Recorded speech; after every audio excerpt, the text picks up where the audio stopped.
Designing each creature is a collaborative effort between the character, concept, and animation departments. We start by trying to visualize the anatomy of the creature and ask ourselves if this is something that could actually exist. I mean, they're fantastical creatures, but we don't want them to defy the laws of physics. In order to become the best monster hunter, you must first learn how to understand your foes. Books and essays usually give you the information you need, where they can be found, their attack pattern, and what they fear. And it is your job to figure out the best way to kill them. Geralt has a lot of tools available at his disposal for fighting enemies in The Witcher 3. His steel sword, for instance, is used primarily for fighting human opponents, and his silver sword, which he uses for fighting monsters. Geralt can also use a crossbow for fighting ranged or flying foes that are trying to keep their distance from him.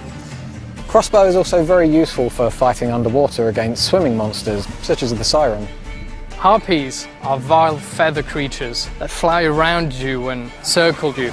Now the only way to deal with them is first to bring them down. And that's where your art spell comes in handy. Sort of compressed air that will bring them down to the ground where you can finish them with your sword. Some monsters in The Witcher 3 can actually swim. These can attack the player while he's in the water and even go as far as attacking his boat. This can be really dangerous for the player if the monster has a natural affinity for water, such as the Drowner.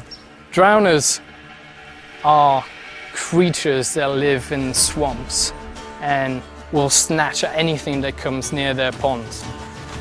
Now these particular creatures absolutely hate fire and they fear it. And that's where your Igni spell, a flame that bursts out of your hand, comes in handy. And that is the best way to kill them.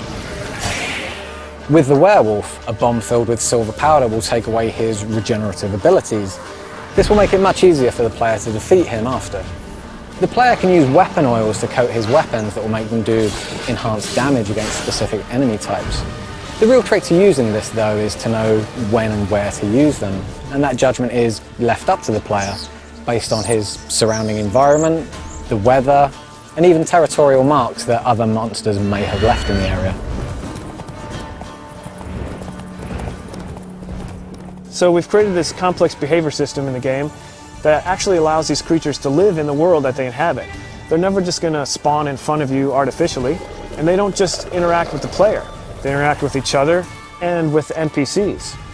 We've created a unique ecosystem that includes monsters, animals, and humans, all living together, fighting, trying to survive, and you are merely a spectator. Now it is your choice to interfere with whatever is happening in front of you. But don't forget, every action you take in The Witcher has its own consequences.